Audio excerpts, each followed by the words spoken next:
What's going down, cultivators? It's Steven dropping in with another designer before they make it big. You mind telling me about yourself? Hi, yes. My name is Angie Cantu, and I'm a costume designer. Kind of started the process back in 2020, but I've always been a fashion lover since I was a child. Yeah. So with Barbie, and I loved Coco Chanel in my teen years, and followed her for a long time. Okay, so is that how you got your start pretty much, was from following your interests? Yes. Mm-hmm. That's awesome. So what are some of the essential values that you live by now as a designer? Okay, so I'm a very organized person, and like I said earlier, I like the process, and I value that a lot, actually the process of it, from the beginning to the end. That's one of the things that I value the most, is really truly the process. Yeah. All right. So how do you separate yourself from the entire ocean of designers that are out there? What makes you stand out? I think my style and my aesthetic. It's something very different. I like it a lot. Yeah, my color tones. Chocolate. I always kind of take a concept and I run with it. So no matter what it is, I can bring, whatever colors, whatever backgrounds, whatever, into it. Yeah, I was gonna say, can you introduce this piece to us? I mean, this is beautiful. Yeah, actually, this is going to be a piece in the fashion show on this Friday. I'll be presenting 5 styles, and this is one of them. It has a lot more to it. It has sleeves, it has crown, it has jewelry. So it's a whole shebang. Yeah. That's awesome. Yeah, so I made it all by hand, pretty much. Wow. Yeah. Are you sewing these, or how are you creating it? Yeah, I'm a seamstress as well. Wow. Yeah. Do you embroid as well, or? Not embroid. I wish I could. I wish I had the time. I actually don't like the process of sewing too much, because it takes so much time, and I'd rather design. I've heard. So then, can you tell me an experience that you've had from a customer that just really loved what you did? Oh, yeah. Most of my work, I work with individuals, and, just where I style them as like their body forms, and, everything's really detailed to that person. Mm-hmm. So just dealing with some of my clients that do music videos and stuff like that. So I like styling them, and I know I get to know them, and I know their style. So I kind of go from that as well, and not just totally on my style on them, but I can kind of take from them and learn who they are. So then, disregarding everything that I do, how would you style me? How would I style you? Yes, ma'am. Well, it depends on what you're doing. So what would be your background? What's your... Let's say it's a fashion show. Fashion show, and you're in the fashion show? Mm-hmm. I would give you a little old school flair, a little kind of London look. Okay. Yeah, a little European look. Yeah. It's because I'm Italian, isn't it? It's because I'm Italian. It's okay. So then, how are you really able to vibe with the scene in Houston with what you do?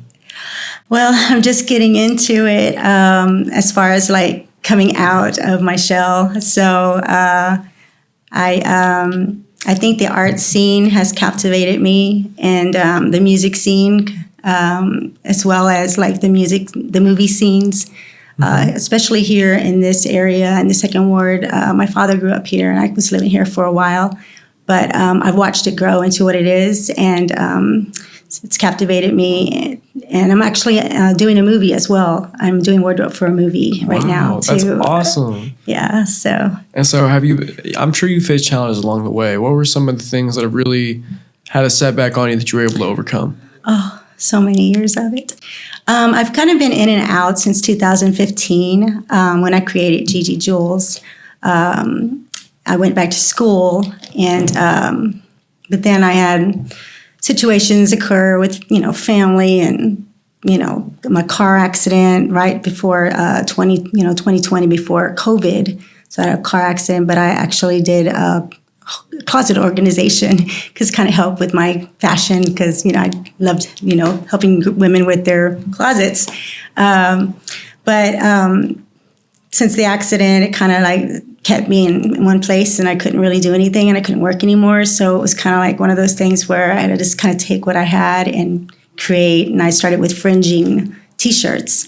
And then went into the markets and started doing the markets around here. And then COVID happened and kind of pulled me back. But it actually gave me a bigger jump. That's awesome. Because I was able to stay at home, and I made masks for the community, and that kind of helped, with sewing and bringing jobs to me as far as like, oh, I really want, that's a fantastic mask. Where can I get one? It's like, oh, check it out. Yeah. I make these things. You want to hit me up? Go ahead and get some. Yeah. Go ahead and get some. Yeah, exactly. And then it came to, can you do these jeans? Can you do this? Can you do that? And so it was like work awesome. Came to me. That's so awesome. Yeah. Oh so, and that's kind of how I've been living my life, ever That's since, awesome. With no car. Really? Still since 2019. Wow. But I've had to move like 2 times, just different things in general. But it's all worked out for the best. I'm proud of you for sticking through it. Yeah. Seriously. I mean, it takes guts. It created me, it created a better costume maker. And because that's something I always wanted to do. I like the haute couture, the top of the line stuff, the stuff that kind of really pops out, And you're doing what you love too, huh? Yeah. I think that's the biggest thing is if you have a job or you're doing something and you don't enjoy it, I don't think it's not the right thing to do. I mean, supposedly, we only live once, so why not enjoy it? Yeah, I know. I was 23 years in sales and marketing. Oh, so you doing what I'm doing then. Okay, yeah, cool. So I might be able to ask you some questions about that. So then what's next for you? What do you got going on? You mentioned a fashion show and a movie? Yeah, fashion show. And I want to continue doing fashion shows. Even if they're small ones, but just to kind of get all my ideas out there because I have so many ideas. Like I'm bursting. I'm just waiting to get to where I need to go, just like this, opportunity that I've had. And of course, with the movie, I'm actually able to use a lot of the creations that I had before that I had been making and collection of vintage clothing that I had, and just everything just kind of came together. And then during that time as well, I started painting. And so painting really helped me focus on my color and, just everything else. So you really just become an overall artist, haven't you? Yeah, I used to call myself a creative artist, and I was just like, I don't know if that's the right word. So I went back to costume. Visionary. And a visionary. That's what some people say I am too. So I don't really know, I don't know what I am sometimes, but I love what I do. Hey, that's important. So has there been any landmark moments in the journey as well? Landmark moments. I think winning the Frida Kahlo lookalike contest last year. Okay, so you got some accolades too. There you go. Yeah, so I'm doing it again this year on Saturday. But that's always so much fun, and I love a colorful world.